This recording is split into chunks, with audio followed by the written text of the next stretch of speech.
Assalamualaikum warahmatullahi wabarakatuh. Perkenalkan, nama saya Rafika Dinda Febriana, NPM 19530240002 dari kelompok 6 bersama 3 rekan saya yaitu Tina Febriani, Komang Ayu Juni Harsini, dan Rifki Mohaimin Syahputra. Kelompok kami akan membahas mengenai amfibi pada Ordo Anura. Materi pertama akan dibawakan oleh saya. Nah, karena kita membahas tentang amfibia, kita harus mengetahui dulu apa itu amfibia. Jadi teman-teman, amfibia itu berasal dari kata amfi yang artinya rangkap dan bios yang artinya kehidupan. Jadi amfibia itu merupakan hewan yang hidup dengan dua bentuk kehidupan loh. Yang pertama yaitu di air tawar dan yang kedua itu di darat. Amfibia dibagi atas 3 kelompok, yaitu ada katak, salamander, dan sesilia. Nama katak atau pada Ordo Anura itu diberikan kepada berbagai hewan termasuk kodok. Nah, hewan ini dibedakan dari amfibia lain karena ketiadaan ekor pada dewasanya. Nah, salamander atau pada Ordo Urodela mempertahankan ekor sepanjang hidupnya.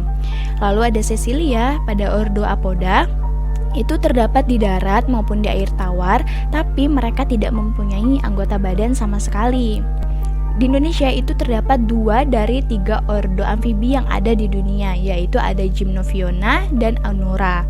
Umumnya, amfibi itu menyukai dan tinggal di daerah berhutan yang lembab dan beberapa spesies seluruh hidupnya tidak bisa lepas dari air. Itu menurut Mistar pada 2003 dan Iskandar tahun 1998.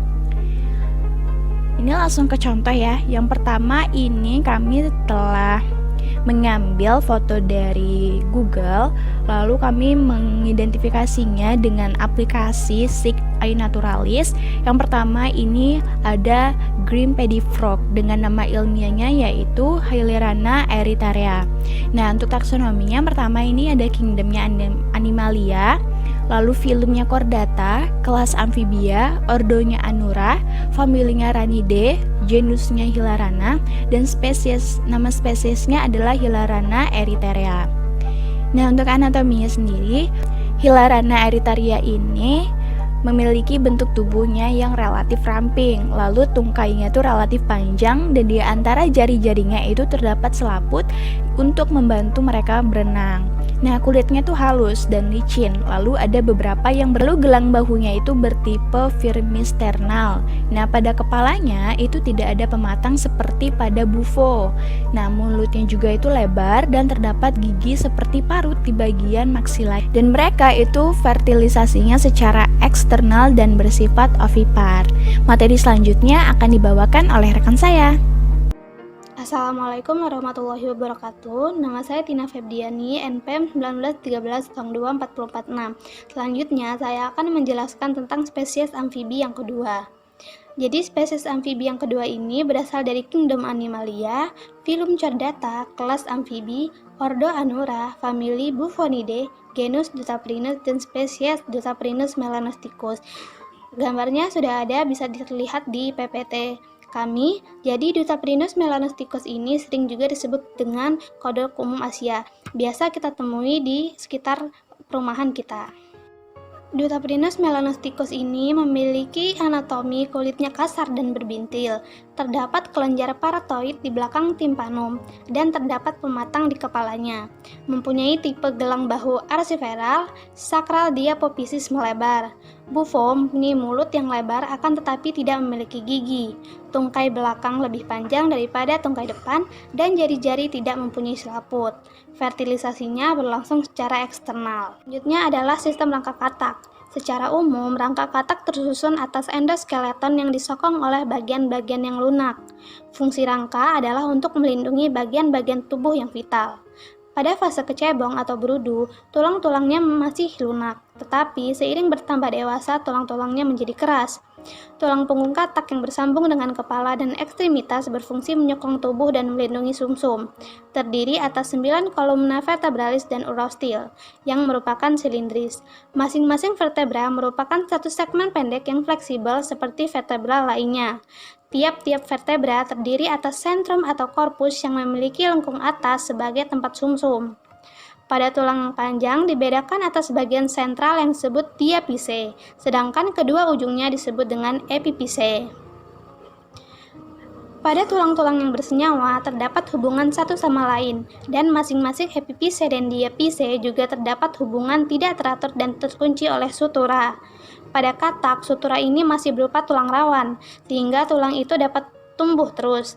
Sedangkan pada burung dan sebagian besar mamalia, masing-masing sutura ini sudah menjadi tulang keras pada saat-saat tertentu. Dengan demikian, pertumbuhan menjadi lebih besar lagi tidak akan mungkin terjadi. Yang kedua adalah sistem otot. Sistem otot amfibi masih metamerik seperti pada ikan, tetapi tampak adanya tanda-tanda perbedaan. Sekat horizontal membagi otot dorsal dan ventral. Bagian dari otot apeksial atau dorsal mempengaruhi gerakan kepalanya. Otot ventral adalah menjadi bukti dalam pembagian otot-otot segmen tubuh amfibi. Berbagai macam gerakan pada amfibi, yaitu seperti berenang, berjalan, ataupun meloncat, melibatkan perkembangan berbagai tipe otot. Beberapa di antaranya dalam otot tungkai itu berupa otot intrinsik. Tubuh katak dan vertebrata lainnya mengandung 3 macam otot daging, yaitu otot daging berserat halus, otot daging jantung, dan otot daging berserat melintang. Itulah tadi materi yang dapat saya sampaikan. Materi selanjutnya akan disampaikan oleh teman saya. Terima kasih. Selanjutnya saya Rifki Muhaimin Syahputra dengan NPM 1913024044 akan melanjutkan presentasi tentang amfibi Ordo Anura. Selanjutnya adalah sistem sirkulasi. Jantung amfibi terdiri dari 3 ruang yaitu 2 atrium dan 1 ventrikel. Sebagian besar amfibi mempunyai problem untuk mengisi jantung yang menerima darah oksi dari paru-paru dan darah deoksi yang tidak mengandung oksigen dalam tubuh. Untuk mencegah banyaknya pencampuran dua jenis darah tersebut, amfibi telah mengembangkan ke arah sistem sirkulasi transisional. Jantung mempunyai sekat interatrial, kantong ventrikulur, dan pembagian conus arteriosus dan pembuluh sistemik dan pembuluh pulmonari. Selanjutnya adalah sistem limpatika. Sistem limpatikus ini pada beberapa tempat berhubungan dengan vena tubuh dan antara lain vena vertebralis anterior dan vena iliaca transversa. Kecuali itu terdapat jantung limpa yaitu sebelah kaudal sepasang di sebelah kranial di sekitar vertebrae cervicalis. Lalu, cairan limpa mengandung leukosit dan sedikit eritrosit dan beberapa protein yang melayang dalam darah. Selanjutnya ada sistem pencernaan. Alat pencernaan makanan diawali dengan cavum oris dan diakhiri oleh anus. Pada beberapa bagian dari trakus digestoria mempunyai struktur dan ukuran yang berbeda. Mangsa yang berupa hewan kecil yang ditangkap untuk dimakan akan dibasui oleh ari liur. Katak tidak begitu banyak, mempunyai kelenjar ludah.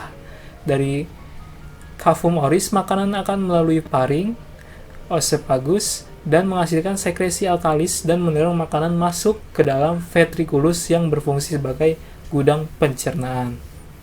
Selanjutnya adalah sistem respirasi. Struktur paru-paru amfibi masih sederhana. Paru-paru katak terdiri atas 2 sakus yang elastis yang berisi lipatan yang membentuk kamar-kamar kecil yang disebut dengan alveola, yang masing-masing diliputi oleh pembuluh-pembuluh kapiler. Masing-masing sakus paru-paru dihubungkan dengan saluran bronki yang pendek. Kemudian kedua bronki bersatu menuju laring, kotak suara, dengan lubangnya yang disebut dengan glotis. Dan ini adalah gambar dari struktur sistem respirasi katak. Selanjutnya ada sistem urogenital. Ada organon uropetricum. Ginjal amfibi seperti pada ikan sejenis Opisthonephrus amfibi, berekor ginjalnya berstruktur elongasi seperti pada Elasmobranchi. Tetapi pada jenis Anura ada tendensi yang mendek. Banyak amfibi yang sebagian atau seluruh hidupnya berada di dalam air. Corpus renalisnya berkembang untuk membantu mencegah pengenceran yang berlebihan dari cairan tubuh. Pembuluh arkinefrik amfibi jantan berupa genital excretory. Pembuluh arkinefrik tersebut hanya melakukan transport sperma. Dan ini adalah anatomi dari sistem urogenital amfibi Ordo Anura. Selanjutnya ada sistem saraf. Terdiri atas sistem nervorum sentral dan sistem nervorum peripherum. Dalam sistem nervorum sentral terdiri dari enkepalon atau otak, dan medula spinalis atau nerve cord. Enkepalon terdapat dalam kotak-kotak atau kranium, dan dari pandangan sebelah dorsal akan tampak dua lobus olfactorius menuju saccus nasalis, dua hemisferium sebresi dan seberum kanan kiri yang berbentuk ovoid yang dihubungkan oleh commissura anterior, sedang bagian anteriornya bergabung dengan diencephalon medialis. Selanjutnya akan dilanjutkan oleh teman saya, Komang Ayu Juni. Perkenalkan, saya Komang Ayu Juni Harsini, NPM 1913042. Di sini saya akan melanjutkan materi yang telah disampaikan oleh rekan-rekan saya sebelumnya. Nah, yang selanjutnya yaitu mengenai organ indera pada amfibi, khususnya pada Ordo Anura. Nah, perubahan yang terjadi pada lingkungan hewan merupakan rangsangan bagi organum sensoris atau reseptor tubuh. Organum sensoris mempunyai hubungan dengan nervi sensori yang membawa rangsangan ke pusat atau lobos pada otak. Tiap-tiap rangsangan akan merangsang organum sensoris tertentu. Organum visus akan menerima rangsangan yang berupa gelombang sinar, sedangkan reseptor kulit menerima rangsangan yang berupa sentuhan. Pada lingua terdapat papil-papil yang berupa tonjolan yang berisi reseptor perasa yang peka terhadap zat-zat kimia yang larut dalam air. Sasus nasalis yang mengandung reseptor yang peka terhadap rangsangan yang berupa gas. Telinga yang berisi organum auditoris dan alat kesetimbangan tubuh. Lensa mata tetap dan tidak berubah kecembungannya untuk jarak pandangan yang relatif jauh. Kelopak mata kurang bagus bagi yang di air, tetapi berkembang bagus pada spesies yang di darat. Kelopak bagian bawah biasanya lebih mudah bergerak daripada bagian atas, karena kornea amfibi darat menjadi kering akibat evaporasi, sehingga perlu dibasahi dengan cairan yang dihasilkan oleh kelenjar Harderian. Parietal dan pineal body berfungsi sebagai fotoreseptor, sensitif terhadap gelombang panjang dan intensitas cahaya, berperan dalam termoregulasi dan orientasi arah. Untuk alat pendengaran, salamander dan golongannya tidak mempunyai pendengaran tengah, sedangkan katak dan kodok mempunyai pendengaran tengah dan gendang telinga. Yang selanjutnya yaitu sistem kelenjar endokrin pada amfibi, khususnya Ordo Anura. Sistem endokrin mirip dengan vertebrata tingkat tinggi. Pada dasar otak terdapat glandula pituitari atau glandula hipofisa. Bagian anterior kelenjar ini pada larva menghasilkan hormon pertumbuhan. Hormon ini mengontrol pertumbuhan tubuh, terutama panjang tulang. Bila seekor berudu diambil bagian anterior glandula hipofisanya, berudu tersebut tidak akan tumbuh menjadi katak. Tapi apabila potongan ini ditransplantasikan kembali, maka pertumbuhan akan terjadi sebagaimana mestinya. Pemberian hormon yang dihasilkan oleh bagian anterior glandula hipofisa ini, baik secara oral maupun suntik, mengakibatkan pertumbuhan raksasa. Kelenjar paratiroid ada atau tidak ada pada ikan sebagai regulator kalsium dalam sistem endokrin. Pada katak dewasa, bagian anterior glandula pituitaria ini menghasilkan hormon yang merangsang gonad untuk menghasilkan sel kelamin. Jika dilakukan implantasi, kelenjar ini tidak akan sukses pada seekor katak dewasa yang tak dalam keadaan berkembang biak. Maka mulai saat itu segera terjadi perubahan. Implantasi pada katak betina menyebabkan hewan ini menghasilkan ovum yang telah masak. Implantasi pada katak jantan mengakibatkan hewan ini menghasilkan sperma. Bagian tengah glandula pituitaria akan menghasilkan hormon intermedin yang mempunyai peranan dalam pengantran kromopora dalam kulit. Kelenjar pankreas di samping menghasilkan enzim juga menghasilkan hormon insulin yang mengatur metabolisme zat gula. Hormon ini juga dihasilkan oleh sekelompok sel dalam pulau Langerhans.